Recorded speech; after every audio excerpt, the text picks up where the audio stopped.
우리가 사람이 살면서 자기가 쓰임 받는다는 거 참 귀하고 그것이 얼마나 중요한지 모릅니다.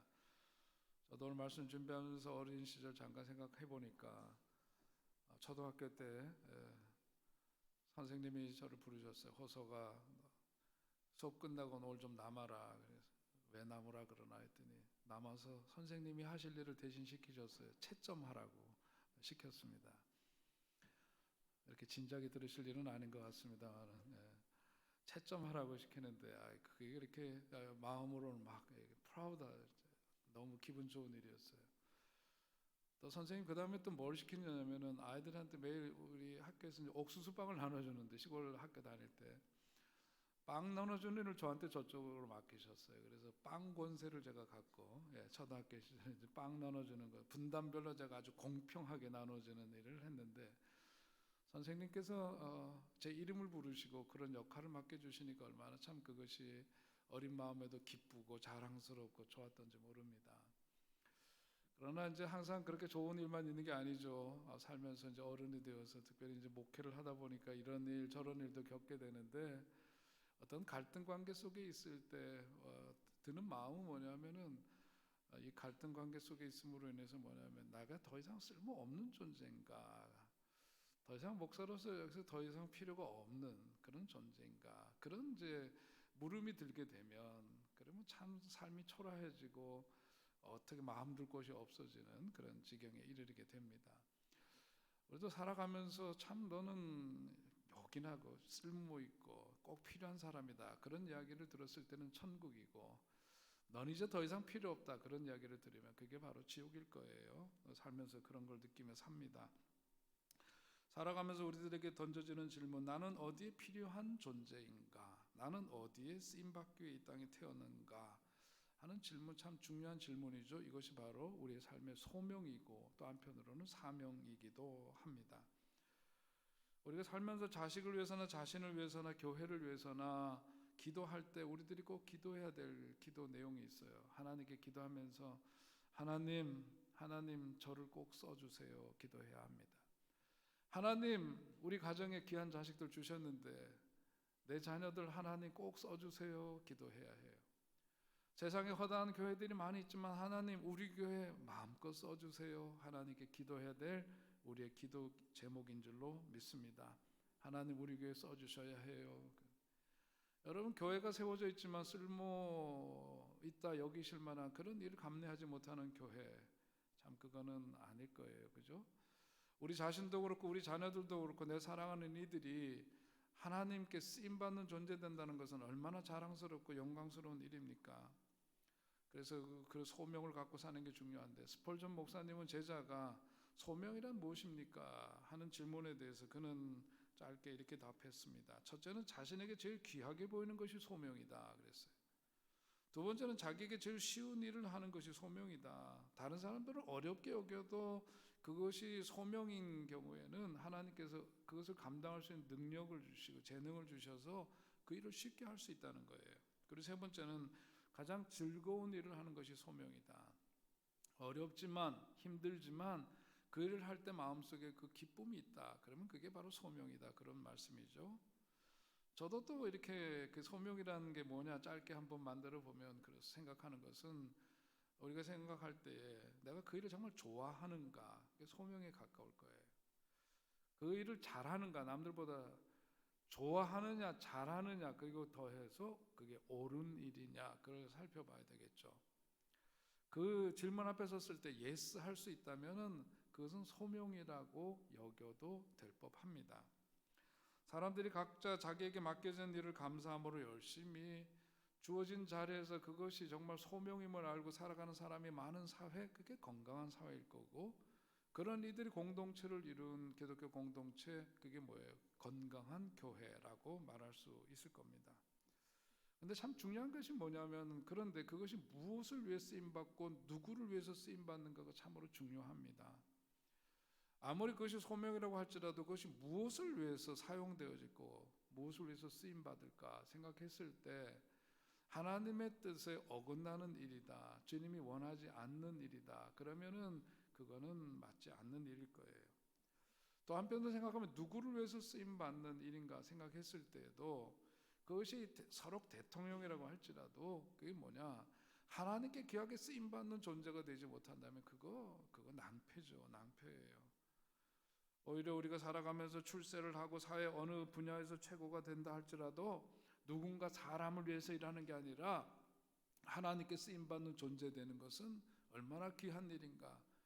그런 삶을 우리들이 누려야 될 줄로 믿습니다. 성경에 보면 그러니까 20년 동안 머슴살이를 했던 야곱의 경우에도 그가 종살이를 하고 머슴살이를 하고 그랬습니다마는 그를 통해서 하나님이 쓰시니까 하나님을 위해서 살아가고 하나님의 부르심 앞에 응답하는 삶을 택하니까 그를 통해서 주의 영광이 나타나고 그리고 하나님의 역사를 이루어가는 축복의 통로가 될 수 있었다는 것을 성경은 우리에게 들려주고 있습니다. 오늘 본문 마가복음 11장에 들어서서 보면 예수님께서 이제 예루살렘으로 입성하시기 전에 백바게라고 하는 마을에서 일어났던 일을 우리에게 전해주고 있습니다.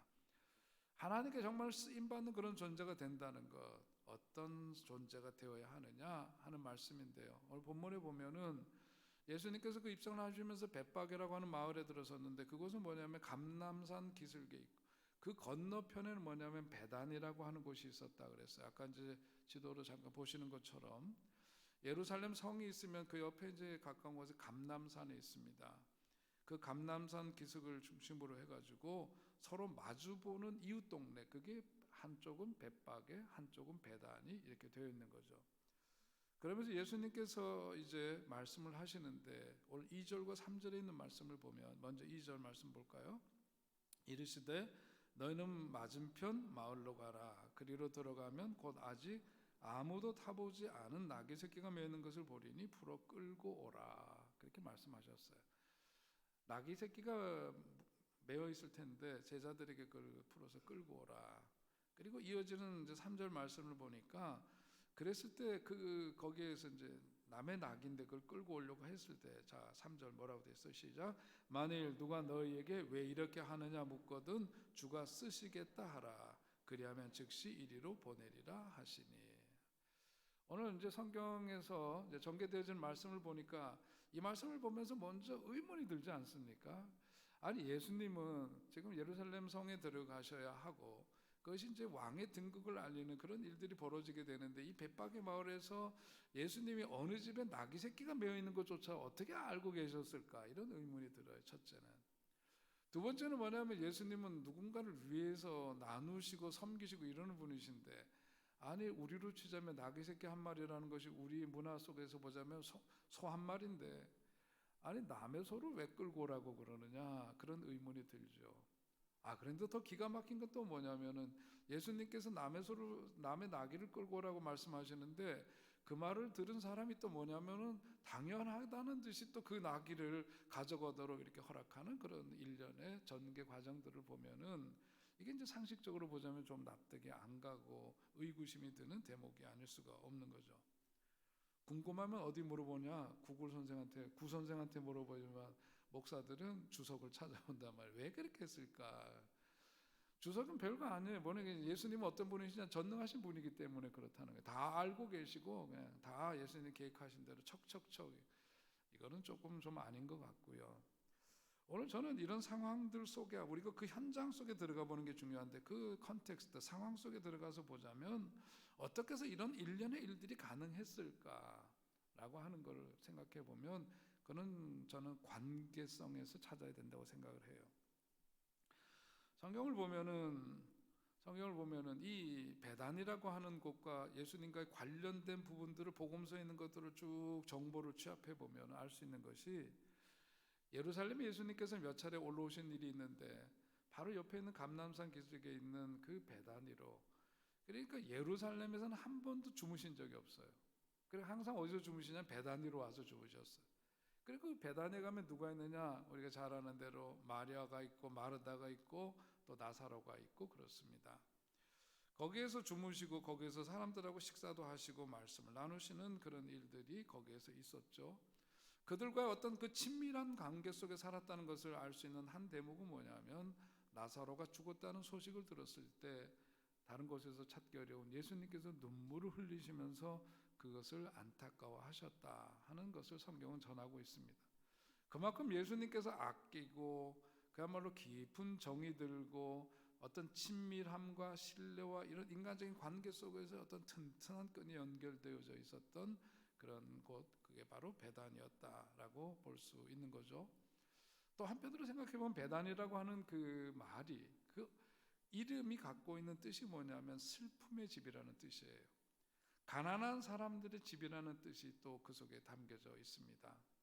그러니까 그것을 그대로 한번 해석해 본다면은 베단이라고 하는 동네는 예루살렘 성 바깥에 있는 성문 밖 동네인데 거기는 특별히 가난한 사람들, 슬픔을 안고 살아가는 사람들이 모여 살았던 그런 동네였다는 거죠. 예수님께서 이미 사역을 통해서 보여주신 것처럼 예수님의 관심의 주 대상은 그렇게 소외되고 아프고 애통하고 힘들게 살아가는 이들에게 더 많은 사랑과 관심과 또 기적을 나타내 보이셨기 때문에 예수님께서 특별히 이 베다니 사람들에게 갖고 있는 그런 깊은 애정이 평상시에 많이 담겨져 있었겠구나, 우리는 쉽게 생각할 수 있습니다. 그들의 친구가 되어주신 분 예수님, 그들에게 산 소망이 되어주신 분 바로 예수님이신 거죠. 그 현장 속에서 죽은 자를 살리시고 죄 많은 여인의 아픔을 만져주시고 옥합을 깨뜨려서 예수님 발 아래 부었던 그 여인의 헌신을 받으셨던 그 현장, 그게 바로 베단이라고 하는 곳입니다. 오늘 성경에 보면 예수님께서 거기 동네 사람들이 나귀를 제자들이 끌고 갈 때 무엇을 쓰려고 그러냐고 물어보면은 주가 쓰시겠다고 하라 이렇게 말씀하셨다고 기록되어 있어요. 이거는 마가가 기록을 하면서 쓴 표현일 거예요. 상식적으로 보자면 뭐냐면 예수님께서 예상을 하면서 제자들에게 사람들이 그 나귀 왜 끌고 가냐고 물어보면 내가 쓰겠다고 그냥 얘기해 이렇게 말씀하셨을 것 같잖아요, 그죠? 그게 아마 더 상식적이고 어울리는 언어일 겁니다. 예수님께서 동네 사람들을 물어보면 내가 쓴다고 그냥 그러면 알아서 할 거야 이렇게 그런 거거든요. 그러니까 그건 다시 말해서 뭐냐면 그 마을 사람들, 오늘도 이 본문 우리가 읽은 게 보니까 여기서 어떤 이들이 이르되 나귀 새끼를 풀어 무엇을 하려고 하느냐, 여러 사람들이에요. 그런데 거기에 따라서 예수님 말씀하신 대로 답을 하니까 사람들이 그래 이러고서 다 모두 다 동의했다는 거니까 이거는 얼마나 예수님과 그들의 관계가 돈독했는가 하는 것을 알 수 있습니다. 복음서에 또 다른 정보를 찾아보면 이런 거예요. 나중에 십자가에 달려 돌아가시고 부활하셨을 때 예수께서는 어디로 오시냐면 베다니 마을로 가셔요. 베다니 마을 앞까지 나가셔서 저희들을 축복하시고 후에 어떻게 하느냐, 하늘로 승천을 하십니다. 그게 누가복음 24장에 기록되어 있어요. 부활하신 다음에도 눈길을 주시고 그 앞 가까이 가셨던 마을이 바로 베다니다. 그만큼 가까웠다는 얘기죠. 그리고 거기에서 그 모인 사람들이 어떻게 돼요? 그 다음 전개되는 이야기를 보면은 예루살렘에 들어가서 그들이 기도하고 찬송하고 그러다가 성령을 받죠.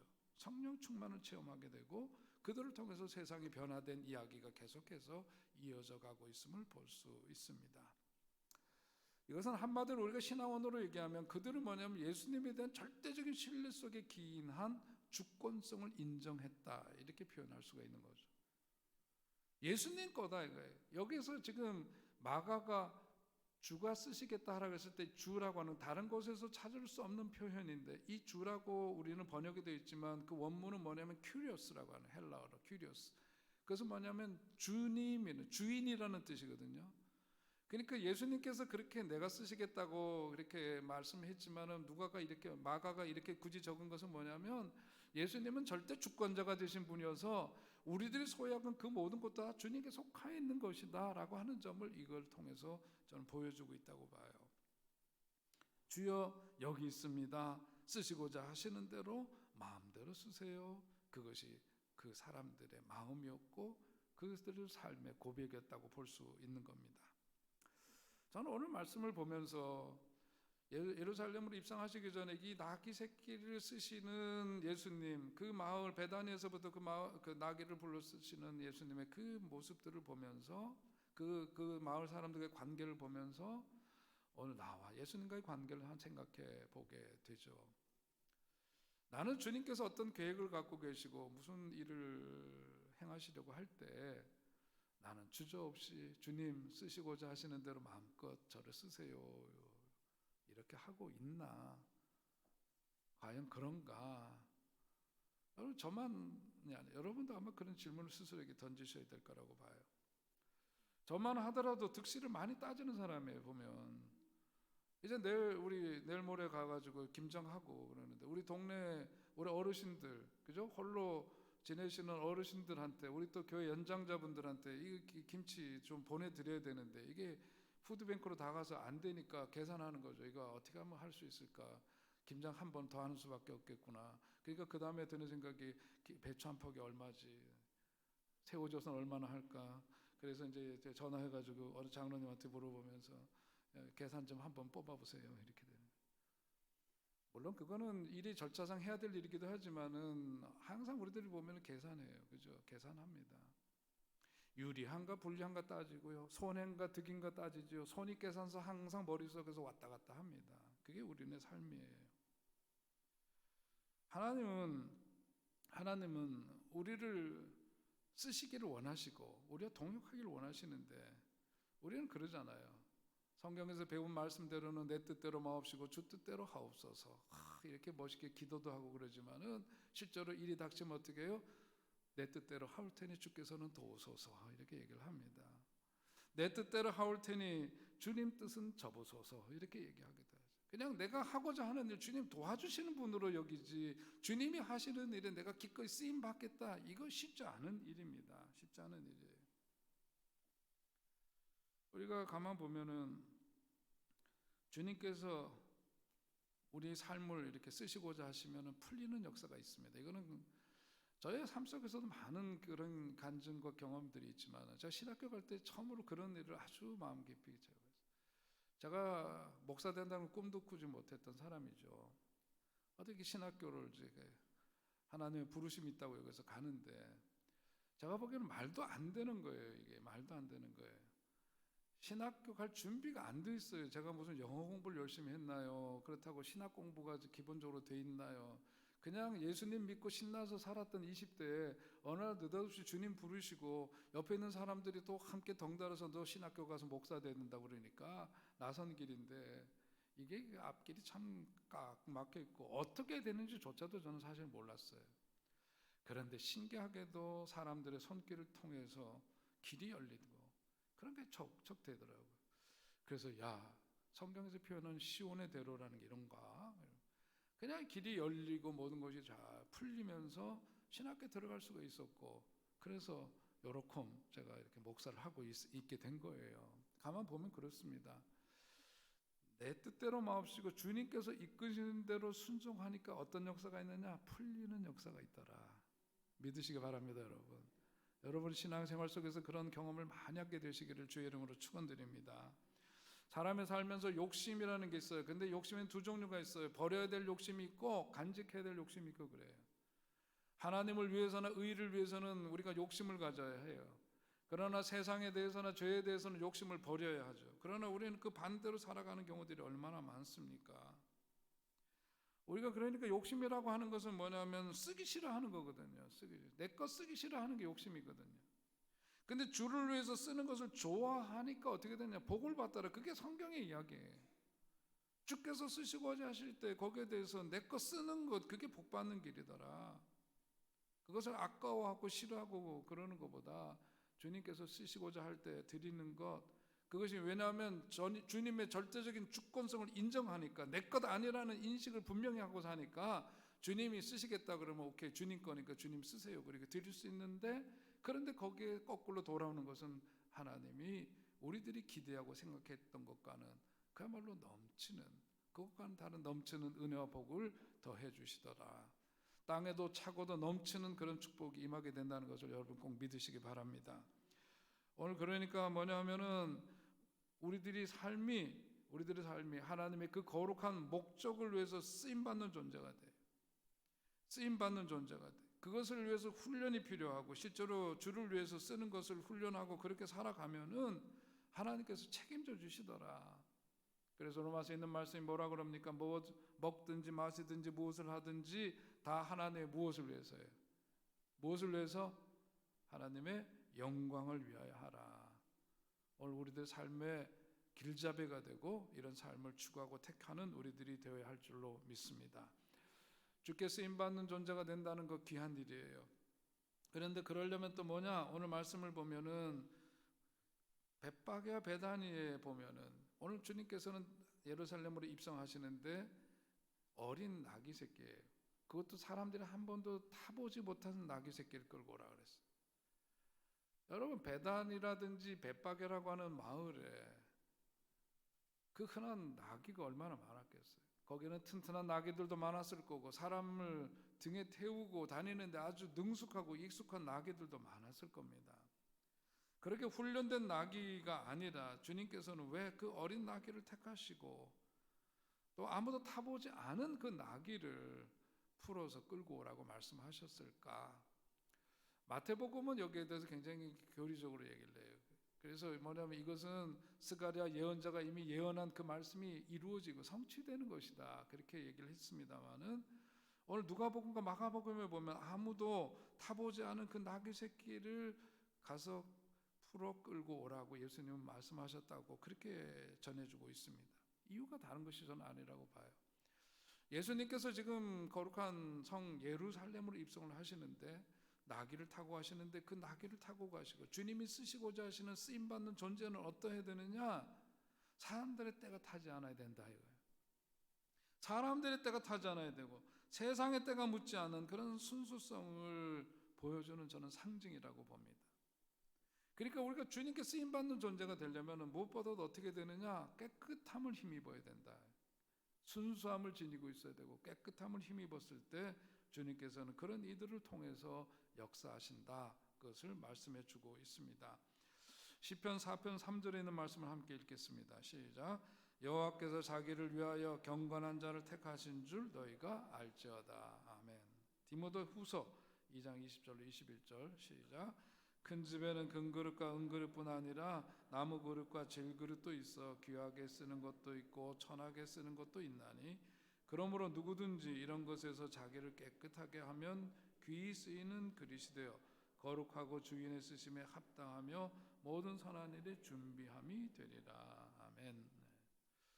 오늘 하나님께서 쓰시는데 뭐냐? 오늘 이 본문에서 얘기하고 있는 것 말씀에서 이 디모데후서의 말씀도 뭐냐면 사람들이 살아가면서 그릇이 있는데 귀한 그릇, 천한 그릇으로 나눈대요. 그런데 금그릇과 은그릇은 당연히 귀한 것으로 여기고 사람들이 나무그릇, 질그릇은 뭐라고 여긴? 천한 것으로 여긴다는 거죠. 그것이 우리들에게 상식이라는 거죠.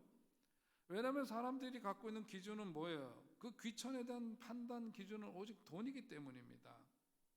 우리는 돈을 중히 여기는 사람들이기 때문에 가격이 비싸면 당연히 그건 뭐라 그래? 귀한 것이다. 가격이 싸면 그것은 당연히 천한 것이다고 그렇게 기계적으로 우리는 생각을 해요. 거기서 너무 익숙해 있어요. 그래서 사람들이 돈을 버는 이유도 뭐냐면 귀한 그릇으로 취급받고 인정받기 위해서 돈 버는 일에 혈안이 되고 그러는 거죠. 그래서 사람도 돈이 많으면 어디 가면 귀한 사람으로 인정받습니다. 돈이 없으면 천한 사람으로 여겨지고 이런 것이 세상 살아가는 삶의 현실이에요. 그런 차별이 존재하는 엄연한 사회 속에 우리가 살아가고 있습니다. 그런데 성경의 가르침은 뭐예요? 그런 게 아니라는 거 아닙니까? 귀천에 대한 판단과 이해가 우리가 갖고 있는 것과는 전혀 다른 이야기를 하고 있어요. 하나님의 귀천에 대한 판단 기준은 뭐냐? 돈이 아니라 이거예요. 뭐냐? 깨끗하냐 아니냐 그걸로 한다.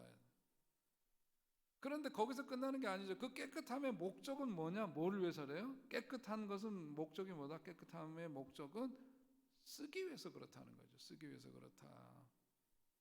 돈 가지고 귀한 것 천한 것 나누고 어쩌고 그래도 아무리 금그릇이든 은그릇이든 그것이 더럽고 거기에 먹다남 음식 찌꺼기 붙어있고 그러면 그거 어디다 쓰겠느냐. 깨끗해야 된다. 깨끗해야 되고 그 깨끗한 것 하다라고 하는 것은 결국은 쓰기 위해서 그렇다 그 얘기죠.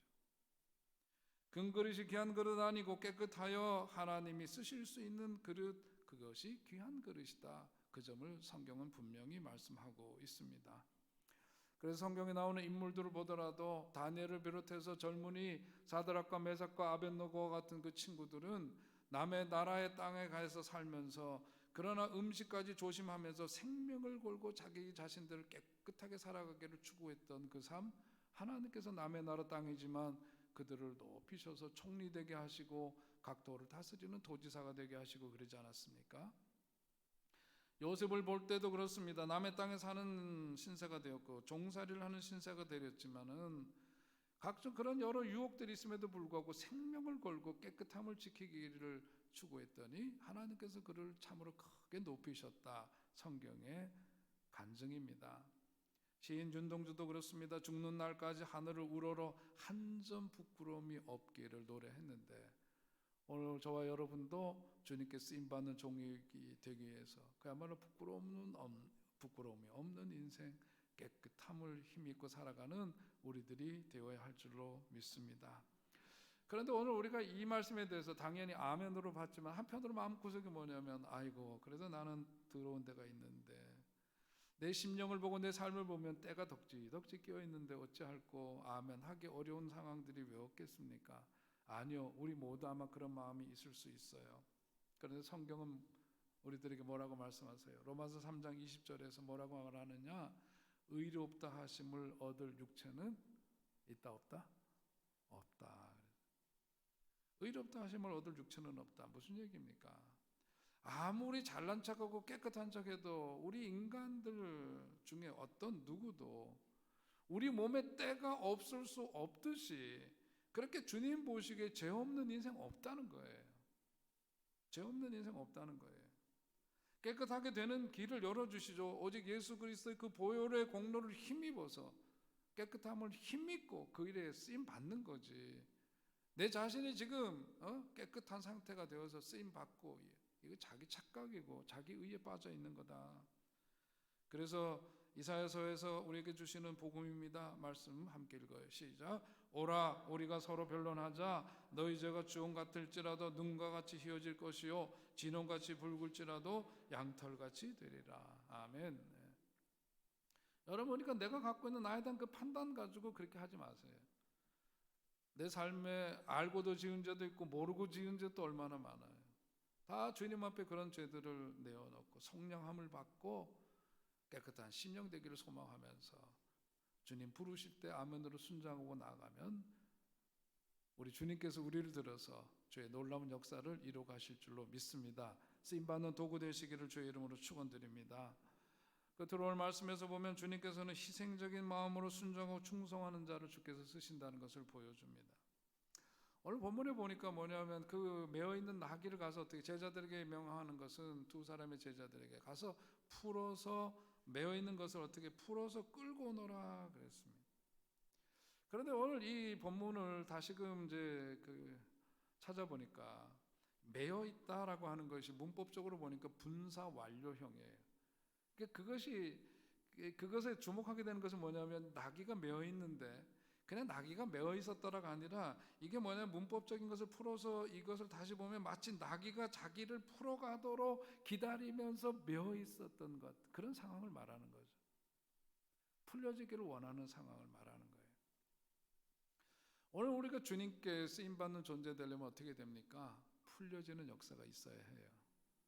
여러분 바라기는 여러분의 질병이 풀려지는 역사가 있게 되시기 바랍니다. 여러분은 사업에 묶여있는 사업이 풀려지는 역사가 있게 되시기 바랍니다. 자녀들이 무언가에 묶여져 있다면 풀려지는 역사가 있게 되시길 바랍니다. 풀려져야 역사가 일어나는 거예요. 풀려져야 해요. 우리들 살아가면서 원치 않게 꼬여있고 묶여있는 것들이 얼마나 많이 있습니까? 그러나 이것이 풀려져야 한다. 자녀들도 그렇습니다. 헛된 것에 묶어두지 말아야 돼요. 그래서 풀어서 주께 맡겨야 됩니다. 주님께서 풀어주실 그 길을 인도하실 거예요. 주께서 쓰셔야 될 것들이 엉뚱한 곳에 쓰일 때는 뭐냐? 거꾸로 풀렸던 것들도 묶여지는 역사가 있게 될 거예요. 그래서 마태복음 있는 말씀대로 땅에서도 매이면 하늘에서도 매일 것이요 땅에서도 풀리면 어디 하늘에서도 풀리면 땅에서도 풀리는 역사가 있게 된다. 기회도 명예도 건강도 물질도 주께서 묶으시면은 능히 풀 자가 없는 역사가 있다는 말이죠. 그러나 우리가 바라고 원하는 것은 주님께서 쓰시기 위해서 우리에게 풀려지는 역사를 주옵소서. 주님께서 부르실 때에 쓰임 받는 존재로서 순종하고 아멘으로 나서면 풀리는 역사가 있게 된다. 믿으시고 그런 은혜를 힘있게 되시기를 주의 이름으로 축원드립니다. 허드슨 테일러 일기를 보니까 거기 어릴 때 그가 드렸던 결단이 나와요. 주여 제게 1000개의 생명을 주신다 해도 중국과 주님을 위해 바치겠습니다. 이 어린 나이에 허드슨 테일러가 했던 결단입니다. 그리고는 귀족의 아들이죠. 영국 부잣집 아들이에요. 그런데 가난한 나라 중국에 가가지고 중국 사람들이 입는 옷을 입습니다. 중국 사람들처럼 이발을 하고 중국 사람들이 먹는 음식을 먹고 중국집에서 살아가고, 그러면서 그들의 삶 속에 철저하게 녹아들어가는 그런 삶을 하는 거죠.